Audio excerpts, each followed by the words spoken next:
camera is the wrong way around. It's a good job we didn't get through the whole Facebook Live with me on my face on a 90-degree angle. Thank you, really appreciate that. I thought I'd sussed it, but obviously not. So is that better now? Just let me know if you can see me without having to kind of lie on your side and pretend to go to sleep. So anyway, as we go through this Facebook Live, and you're now hopefully all sitting vertically, great, thanks Darren. You can basically, what I'll be showing you is how you can alleviate those kind of different postural types and basically help look after your back for many, many years to come. So the first postural type we're going to discuss is what we call a sway back. So I'm just going to show you this image here.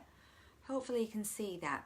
So this is a sway back postural type, and if you can see, that's the ideal alignment here, but with this alignment here, she's pushing her hips forwards and rounding the shoulders. And what that does is it kind of pushes the heads forwards as well into this protruding position. So what we want to do with a sway back is several things, and I'll just pop back here. Hopefully you can see me still there.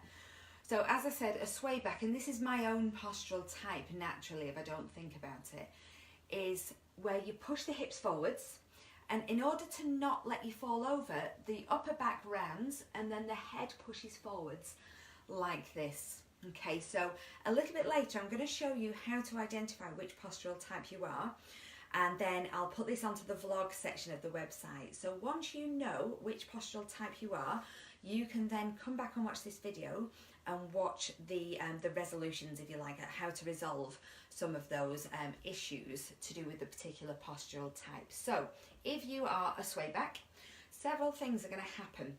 Your hip flexors here are going to stretch, your hamstrings here at the back of your legs will go really tight, your bum will switch off and go to sleep, you'll get a weak upper back and a rounded upper back, tight chest muscles, and then that forward head position. So what we would need to do to stop you getting too much pain is we would need to stretch your hamstrings first of all. Okay, and we would also need to stretch the chest. Now earlier on in the Facebook Live, I think it was last week, but again it'll be on the vlog section of mypilatestrainer.co.uk/vlogs. If you go to there, by the weekend there'll be the video about the upper back pain, and I gave some exercises in there which show how to stretch this out and how to strengthen the upper back. So you can follow those for the upper half of your body. With your lower half, the hip flexors that you need to strengthen, these muscles at the very front of your hips, you can just do things like knee floats, maybe tie a band around your just above your knees to make it a little bit harder, a stretchy band. And you can also do things like leg lift and lowers, so lying on your back, and you would just do one leg at a time so as not to hurt your back, and just lift it into the air and lower it back down. So that's lying flat on your back. That will strengthen the muscles here at the front of your hips. So we're still on sway back at the minute. So just a reminder, stretch the hamstrings, stretch the pecs, strengthen your upper back, and strengthen the hip flexors.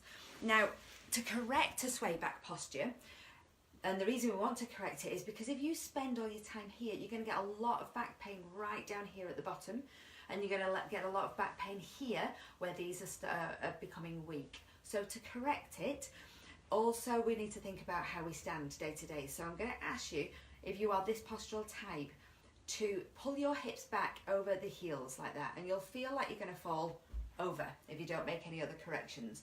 So you'll pull the hips back here, and at the same time, to stop you falling over, you're going to bring the rib cage forwards to there, and that realigns everything, because basically with a sway back it's like you've got boxes, and one box has shunted forwards, the hips, the next box on the top has shunted back, the ribs and upper back, and the box at the top, the head, has shunted forwards. And what we want to do is bring all of those boxes back into alignment. So that's a sway back postural type. Okay, the next one we call lordotic. And you can see these. There we go. Okay, so in this position, you can see she's got a very arched lower back. So again, we've got the ideal posture here. Plumb line drops straight through. And then here you can see she's got an excessive curve in the lower back, and that's called lordotic, or having a lordosis. So it looks, as I said, like that. So somebody really sticks the bottom out behind them. And in that postural type, you're going to get a really tight lower back here. So you're going to want to feel like you need to do that all the time. Also, you guys are the opposite. So your hip flexors here, these muscles here, are going to be too tight. So it's tilting the pelvis forwards. Can you see that? How I'm tilting that way in this postural type. So these hip flexors and your quads, the thigh muscles, are too tight.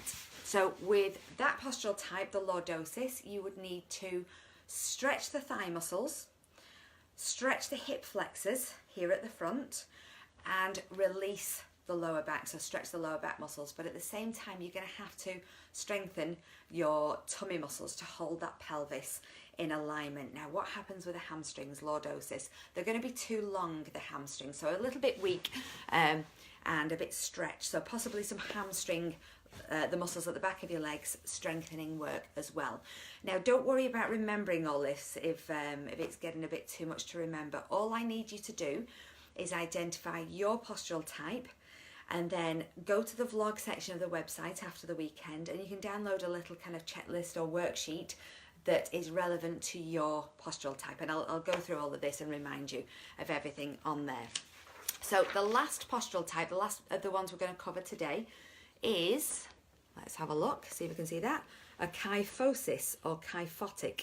Okay, and can you see how her upper back is very rounded? So this has a little bit of an overlap with sway back, because do you remember in the first postural type where the hips were pushed forwards and it sent the upper back round and the head forwards? That is very similar to kyphosis, this hunchback position. But with the kyphotic, then they don't have a forward hip position. It's just the rounding of the upper back. Now, people who have osteoporosis, which is the bone density problem where the bone density is too low and are prone to fractures, often end up with that kyphotic posture. So it's from the side, it's kind of rounded back, chin poked forward, and you've seen kind of lots of little kind of old ladies and gentlemen in that really stooped over position. So we don't want that, because it goes tight at the back of the neck, weak here, and it gets worse and worse and worse unless you resolve it. So to resolve the kyphosis, again, we're going to stretch out the pecs here at the front of the chest, because a lot of back pain is associated with that kyphosis, and it's really, really painful. Stretch here and then strengthen the upper back muscles. So again, go back to the Facebook Live I did earlier in the week about upper back and neck pain, and you can do some of those exercises in the interim. So it's a case of basically stretching the front and strengthening the back, and bringing that head back so it sits above the shoulders and its correct position. So you might say, well, how do I strengthen the upper back? And lots of things are where you lie on the floor and then perhaps with your hands here at the side, and then just float the head, chest and shoulders off the mat. And again, like I said, I can do some diagrams and a little worksheet for you. So anything where you are lying on your front, face down to the floor, and then so this is your head, bringing your head and chest and shoulders, etc., off the mat, so floating up into a back bend. Being careful not to do this with the neck is going to help strengthen those upper back muscles. So if you're a cyclist, especially a road biker, and you're over here like that and you're in this position all the time, as you can see when I turn to the side, I'm in almost a kyphotic position because my back is rounded, my chin is lifted, because obviously if you're being safe you want to look at the road ahead.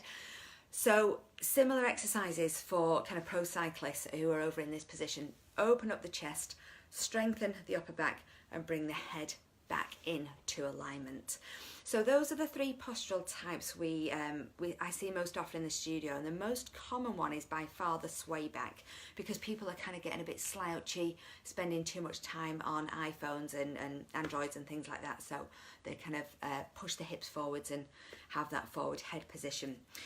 So yeah, all of those three postural types bring with them different kind of problems and issues, so different tightnesses.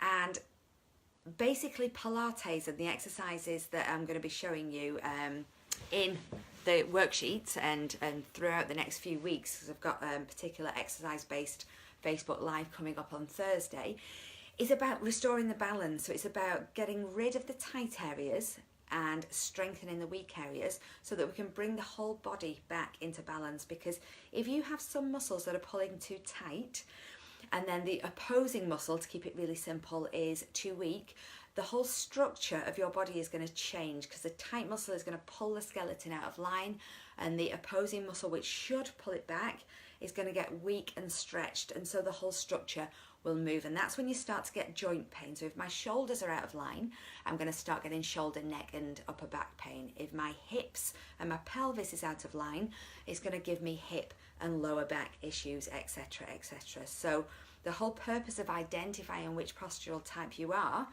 is to be able to correct it. So to stretch the tight bits and to strengthen the weak bits so that your structure, which is your skeleton in your body, can stay in perfect or proper alignment. And when you're in good alignment, there's no pain.